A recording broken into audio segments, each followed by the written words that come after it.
Hello अस्सलाम वालेकुम students, it's me Rahmat Ali Shah from maths engineer. Students, आज की जो वीडियो है ये हमारे how to attempt a paper की चौथी वीडियो है, जो कि आज हम बनाएंगे फिजिक्स, केमिस्ट्री और बायोलॉजी पर। कि हमने फिजिक्स, केमिस्ट्री और बायोलॉजी के पेपर को कैसे अटेम्प्ट करना है कि हम पेपर में अच्छे से अच्छे मार्क्स ले सकें और किसी किस्म की बाद में परेशानी का सामना हमें ना करना पड़े। तो स्टूडेंट, हम स्टार्ट करेंगे अपने टॉपिक को फिजिक्स से। तो आपने वीडियो को बिल्कुल भी स्किप नहीं करना और इन तक देख लेना है, ताकि आप भी एग्जाम में टॉपर्स जैसे नंबर हासिल कर सके और आप फिर अपने एफर्ट से ज्यादा खुश हो। तो हम स्टार्ट करते हैं अपनी वीडियो। हम सबसे पहले फिजिक्स को एक्सप्लेन करते हैं कि जब भी आपको फिजिक्स का पेपर स्टूडेंट्स मिलता है तो उसमें आपके पहले शॉर्ट क्वेश्चंस होते हैं और बाद में आपके लॉन्ग क्वेश्चन होते हैं। तो शॉर्ट क्वेश्चन और लॉन्ग क्वेश्चन में आपके दो पार्ट्स आपके पेपर में होते हैं। शॉर्ट क्वेश्चन में आपको 11 शॉर्ट क्वेश्चन करने पड़ते हैं और लॉन्ग क्वेश्चन को आप 3 या 4 पार्ट्स इसमें आपको करने पड़ते हैं। तो सबसे पहले हम शॉर्ट क्वेश्चन से शुरू करते हैं। सबसे पहली बात यह है स्टूडेंट्स के शॉर्ट क्वेश्चन में आपने वो शॉर्ट क्वेश्चन चूज करना है जो आपको अच्छे से अच्छा आता हो, क्योंकि first impression is the last impression वाला फॉर्मूला है। एग्जामिनर आपके पूरे पेपर को लाइन बाय लाइन चेक नहीं करता, वो पहले 1, 2, 3 क्वेश्चंस को देखेगा। अगर वो आपने अच्छे से अटेम्प्ट किए होंगे तो उसके ज़हन में आप एक काबिल की हैसियत से बैठ जाते हो। फिर आपके हर लाइन को वो चेक नहीं करेगा और आपको इस तरह अगर थोड़ी सी मिस्टेक आपके पेपर में होगी भी तो वो स्किप कर दी जाती है। एक बात तो ये हो गई। दूसरी जो जरूरी बात है कि आपने शॉर्ट क्वेश्चन में हेडिंग्स कैसे देने हैं। तो आप फिजिक्स के पेपर के शॉर्ट क्वेश्चन में कम से कम 4 और मैक्सिमम 6 हेडिंग्स दीजिएगा शॉर्ट क्वेश्चन में। अब हेडिंग बनते कैसे हैं? बहुत सारे गाइड्स जब आप स्टूडेंट्स ले लेते हैं तो उसमें ऑलरेडी हेडिंग मौजूद होते हैं, बट बहुत सारे में नहीं होते। अगर 4 से 6 मतलब 4 से ज्यादा है, 5, 6, 7, 8 हेडिंग्स हैं, तो आप उसमें से जो इररिलेवेंट हेडिंग है उनको निकाल दीजिएगा और रेलेवेंट हेडिंग को छोड़ दीजिएगा। बहुत सारे बच्चे ये भी सवाल करते हैं कि सर हम हेडिंग्स दे देते हैं फिर भी हमें मार्क्स नहीं मिलते। तो उसके कई रीजंस हैं। पहली ये है कि आपने इररिलेवेंट हेडिंग दिया है। इररिलेवेंट हेडिंग क्या होता है मैं आपको आगे एक्सप्लेन करता हूं। दूसरा, अंदर जो आपने क्वालिटी ऑफ मटेरियल लिखा है वो आपके हेडिंग के साथ मैच नहीं करता। और तीसरी जो जरूरी बात है वो ये है कि आपसे मांगा क्या गया है और आप आंसर क्या दे रहे हो। तो मैं इसको आपको अभी एक क्वेश्चन के एग्जांपल से आपको समझाऊंगा। मिसाल के तौर पर हमें एक क्वेश्चन दिया गया है, can a body have zero velocity. ठीक है, ये एक क्वेश्चन फिजिक्स का है, शॉर्ट क्वेश्चन है कि एक बॉडी की जीरो वेलोसिटी हो सकती है कि नहीं। तो आप मिसाल के तौर पर ये क्वेश्चन आपको दिया गया, इसको आप अटेम्प्ट कैसे करेंगे? सबसे पहले तो आप इसमें जो वर्ड्स ऐसे हैं जिसको आप एक्सप्लेन कर सकते हैं। मिसाल के तौर पर एक वर्ड है यहां वेलोसिटी का, जिसको आप फर्दर एक्सप्लेन कर सकते हैं। तो आपने इस वेलोसिटी के वर्ड को लेना है और सबसे पहला जो आपका हेडिंग होना चाहिए वेलोसिटी, और इसकी आप डेफिनेशन लिख देंगे। ठीक है जी। जब वेलोसिटी की डेफिनेशन इस तरह अगर 2-3 वर्ड्स आपको मिले हैं तो वो 2-3 वर्ड्स जिसकी आप डेफिनेशन लिख सकते हैं वो आप पिक कर लेंगे और उनको नीचे एक्सप्लेन कर देंगे। एक बात ये हो गई। दूसरा, अब यही सवाल को आप जब आपकी ये बन गए, ये हेडिंग कंप्लीट हो गया, तो आपने नेक्स्ट क्या करना है? नेक्स्ट आपने लिखना है, अगर आपका आंसर है yes a body have zero velocity, अगर आपका आंसर है नो, तो इस हेडिंग के खत्म होने के बाद आपने लाइन के दरमियान से शुरू करना है। मिसाल के तौर पर मैं कहता हूं no a body do not have zero velocity, ये मैंने लिख दिया। अब इसके बाद आपने लिखना है बिकॉज, और बिकॉज के बाद आपने हेडिंग देना है रीजन का। ठीक है जी। अब रीजन क्या है कि किसी बॉडी की जीरो वेलोसिटी क्यों नहीं हो सकती, तो इसको आपने फिर एक्सप्लेन करना है। एक बात का ध्यान, अगर जीरो रीजंस के अंदर आपके फर्दर हेडिंग्स बनते हैं तो बहुत ज्यादा जरूरी हो जाएगा। मिसाल के तौर पर आप रीजन में कह देते हैं कि no a body do not have zero velocity या कुछ इस तरह की बातें, आप रीजन के बाद एक्सप्लेनेशन की हेडिंग भी दे सकते हैं। ठीक है जी, समझ आ रही ना आपको मेरी बात? बट आपने अगर हेडिंग दे दिया वेलोसिटी तो उसके अंदर आपकी वेलोसिटी की ही बातें होनी चाहिए। कुछ बच्चे ऐसे करते हैं जो इररिलेवेंट हेडिंग देते हैं। कैसे?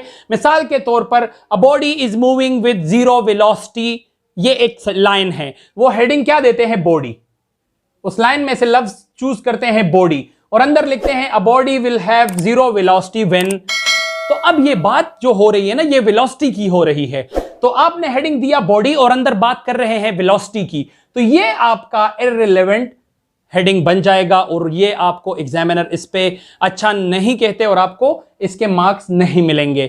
तो अगर आप हेडिंग क्या मतलब होता है, हेडलाइंस, जैसे न्यूज एंकर हेडलाइंस पेश करती है और फिर हमें पता होता है कि आगे जाके ये इन्हीं हेडलाइंस को, इन्हीं बातों को वो आगे एक्सप्लेन करेगी न्यूज में। इसी तरह आपका हेडिंग ऐसा होना चाहिए जिसके अंदर आप जो मटेरियल लिखेंगे वो इस हेडिंग को फर्दर एक्सप्लेन करे।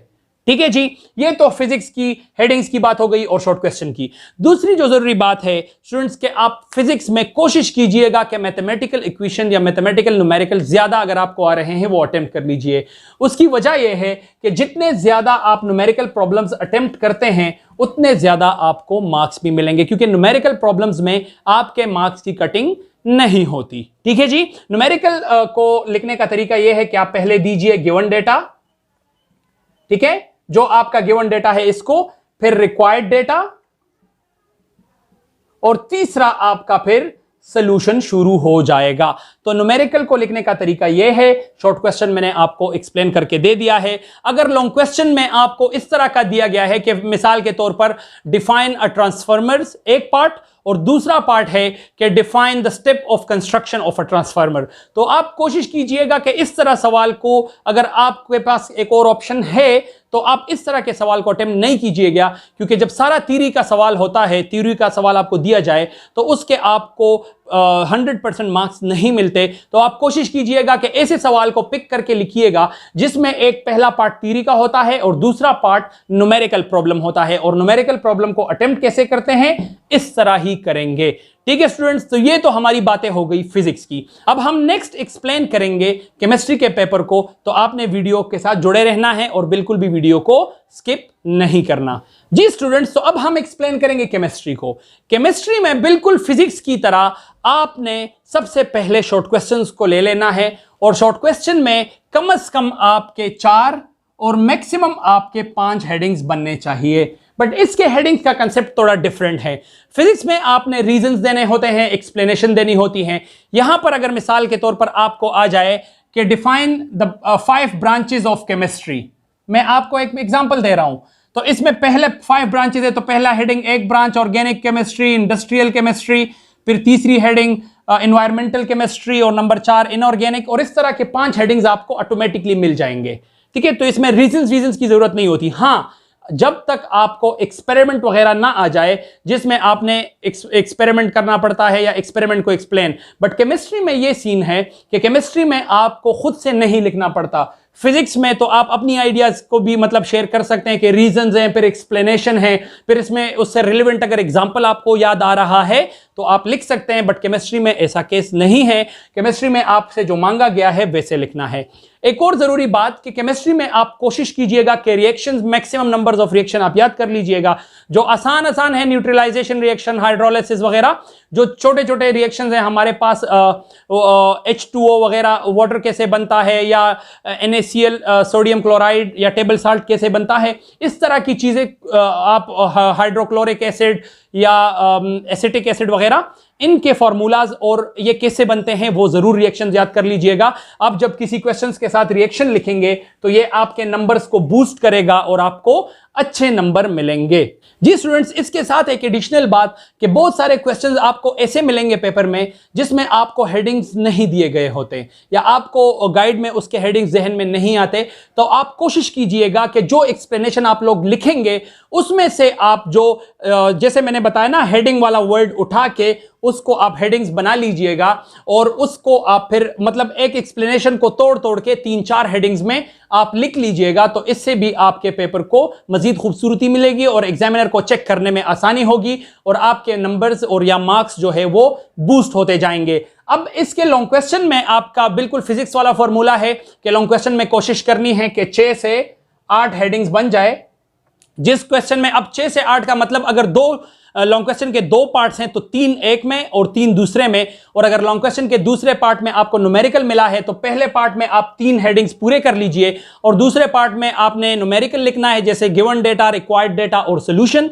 तो आप उस तरह लिख के आप उसको एक्सप्लेन कर दीजिएगा। इसके साथ आपने पेपर को गंदा बिल्कुल भी नहीं करना, प्यारा पेपर लिखना है। कहीं पर अगर आपसे गलती हो जाए तो इस पे इस तरह के आर्क्स नहीं लगा दीजिएगा या उसको वाइटनर से ना मिटाइएगा, क्योंकि इससे आपका पेपर गंदा होता जाता है। आप क्या करें, आप इस तरह पेंसिल से एक लाइन लगा दें। मिसाल के तौर पर मैंने एक लफ्ज लिखा और गलती हो गई तो एक पेंसिल से आप लाइन लगा दें, तो इससे आपका पेपर गंदा नहीं लगेगा। तो ये थी हमारी केमिस्ट्री से रिलेटेड बातें। अगर कहीं पर प्रॉब्लम होगी तो प्लीज आप कमेंट्स में पूछ लीजिएगा। अब हम नेक्स्ट एक्सप्लेन करेंगे बायोलॉजी और कंप्यूटर को, तो आपने अभी वीडियो को स्किप नहीं करना और देखते रहना है।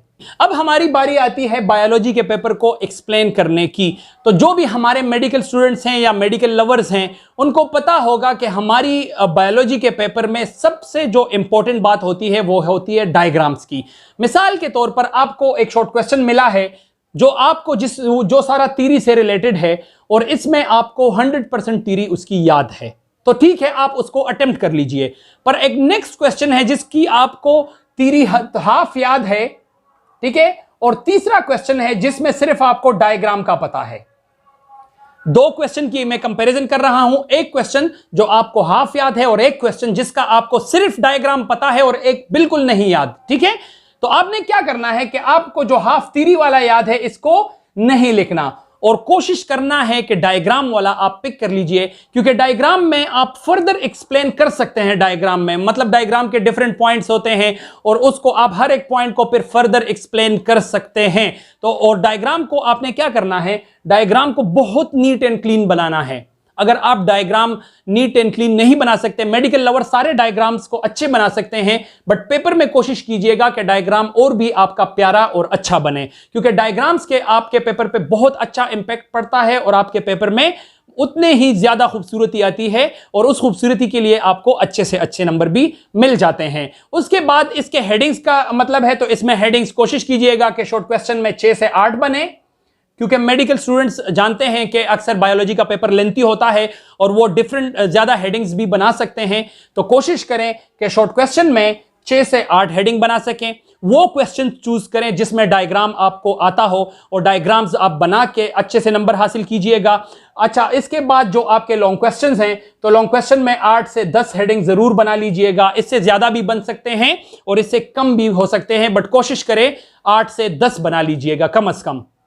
अब एक और बात यहां पर जो एडिशनल है, मिसाल के तौर पर आपको 2 क्वेश्चंस याद हैं और दोनों में आपके मिसाल के तौर पर आपको एक क्वेश्चन याद है जिसमें 8 हेडिंग है और दूसरा क्वेश्चन याद है जिसमें 5 हेडिंग है बट साथ में डायग्राम भी है। अब नंबर ऑफ हेडिंग्स तो उसके कम है बट उसमें डायग्राम है और पहले में आपको 8 के 8 हेडिंग याद है। तो इस सूरत में आपने ये करना है कि आप वो डायग्राम वाला क्वेश्चन उठा लीजिएगा, उसको अटेम्प्ट कीजिएगा। इस कामचोरी में मत रहिए कि डायग्राम पे ज्यादा टाइम लगेगा। अगर डायग्राम वाले क्वेश्चन पे ज्यादा टाइम लगेगा तो उसके आपको मार्क्स भी ज्यादा मिलेंगे। तो आप कोशिश कीजिएगा कि डायग्राम वाले क्वेश्चन को पिक करके लिख लीजिएगा। अब अगर उसके अंदर एक्सप्लेनेशन आप 3 हेडिंग भी कर देंगे, 4 हेडिंग भी कर देंगे, आपके 6-7 हेडिंग नहीं भी बनेंगे, तो भी आपको एग्जामिनर डायग्राम की वजह से अच्छे मार्क्स देगा। तो ये थी स्टूडेंट्स हमारी आज की वीडियो जिसमें हमने फिजिक्स, केमिस्ट्री और बायोलॉजी को एक्सप्लेन किया है। इससे पहले हमने इंग्लिश, उर्दू और पाक स्टडी, इस्लामियात वगैरह की वीडियो ऑलरेडी बना के अपने चैनल पर अपलोड कर दी है। तो आपसे रिक्वेस्ट है कि अगर आपने अभी तक वो नहीं देखी तो वो प्लीज एक दफा देख लीजिएगा, जिससे आपको एग्जाम में बहुत ज्यादा हेल्प मिलेगी। और इंशाल्लाह हमारी मजीद भी आने वाली वीडियो ऐसी ही टॉपिक्स पर होगी। तो इन तमाम वीडियोस की अपडेट्स लेने के लिए प्लीज आप हमारे चैनल को सब्सक्राइब कर लीजिएगा और बेल के आइकन को प्रेस करना ना भूलिए।